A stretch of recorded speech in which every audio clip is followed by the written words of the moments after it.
It's just a prank, bro. It's just a prank.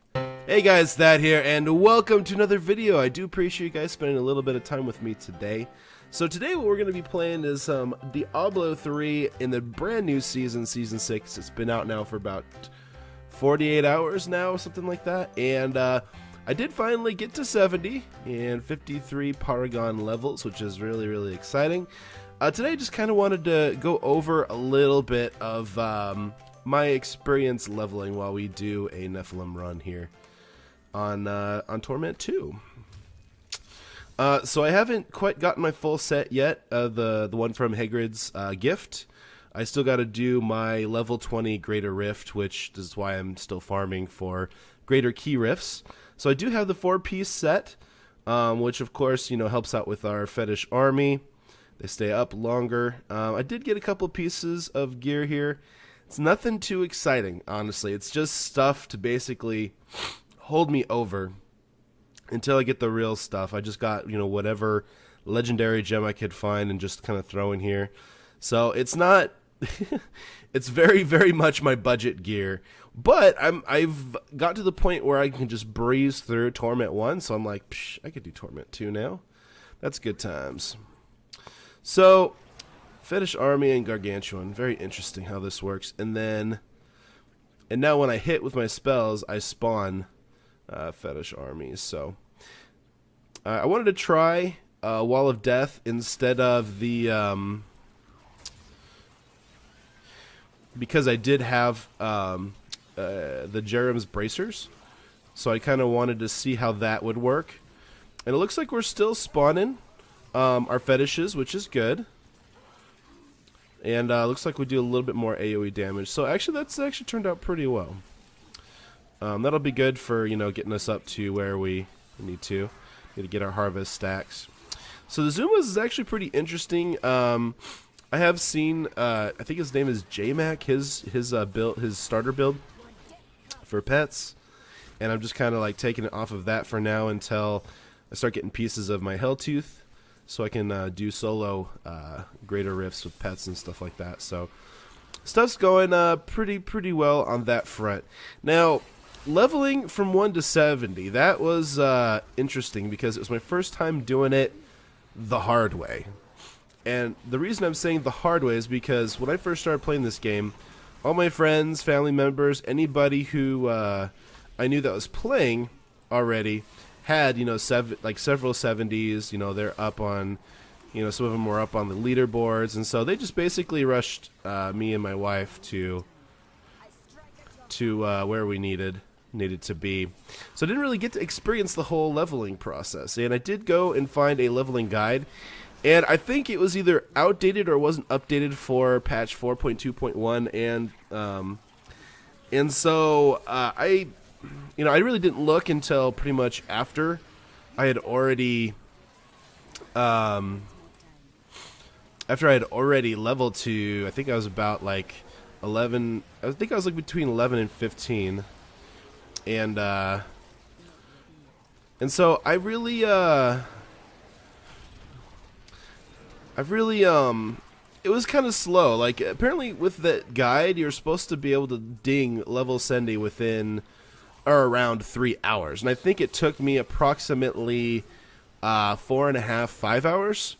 So it was a considerable amount of time more than what I'm actually used to, or what it was used to for that guide. So I was a little bummed. I mean, I know that, you know, things become outdated; they don't get updated. I'd have to go and look at the guide. It was a pretty good guide, and it got me to where I needed to be fairly quickly, so I could get started on you know, Nephilim runs, bounties, all that good jazz. So it worked for what I needed to. So that's what's important. Oh, I didn't get any stacks off of that. They died too fast. I think I need to go up another torment level. This is too easy, which is interesting because, you know, but it's pretty much once I got these ancients, like, is when my damage boost really skyrocketed. Although laying down 3 Wall of Deaths is kind of fun. And I do have Enjom, so I can just lay him down all day long, which is which is kind of funny. And I could do it with my piranhas too. But anyway, so back to my leveling experience. I kind of felt it was a little clunky and a very, very grindy. And, you know, coming from a player that's played a lot of multiplayer games, you know, especially World of Warcraft, among other games, it just like, it wasn't really fun, I'll be honest with you. It was just like, could I please just get my levels and just go, you know? It's kind of like one of those deals. I kind of wish it was a little more fun. I kind of wish that you could, you know, level through campaign and be level 70 within 3 hours. I don't know if you can. I never tried. I'll be honest with you. I never tried.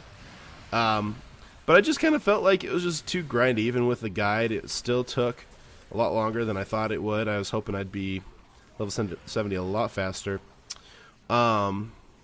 So, all in all, I mean, it was good. It got me to where I needed to be so I can get started on everything else. Come on, guys. Come on, guys.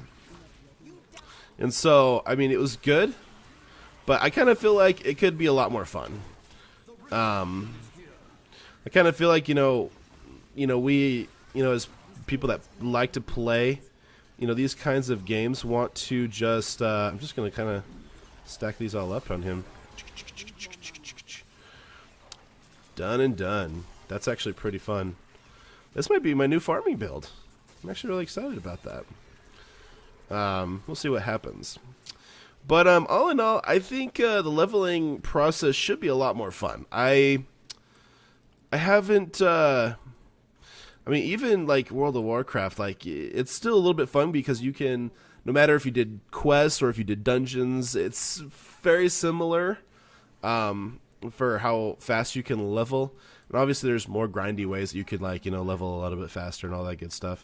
Ooh, I got a legendary consumable. Oh, it's the one I can. Ooh, I can put the crit in there.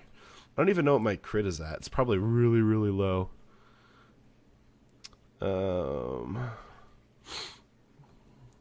Where's my crit at?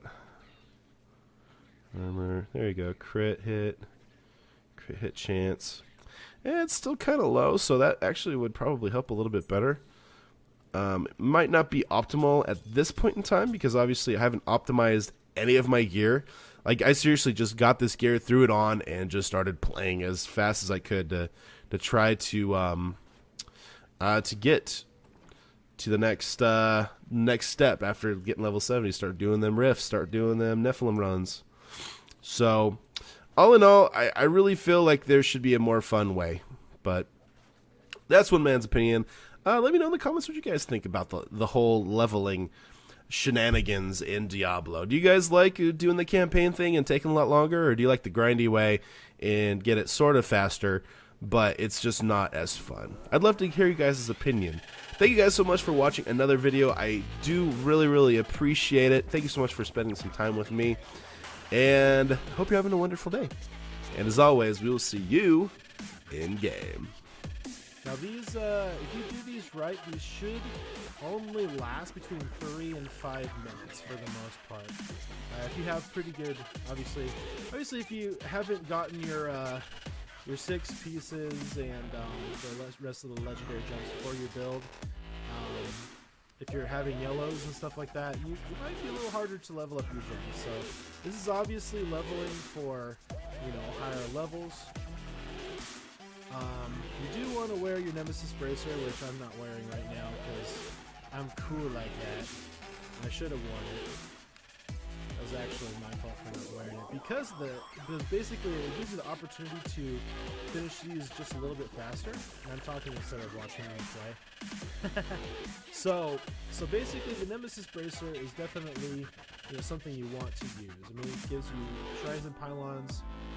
Will spawn an enemy champion, which means that it gives you a elite pack, which also enables you to finish the risk faster, so that when you're farming like this, you just kind of can, you know, run through and just get it done.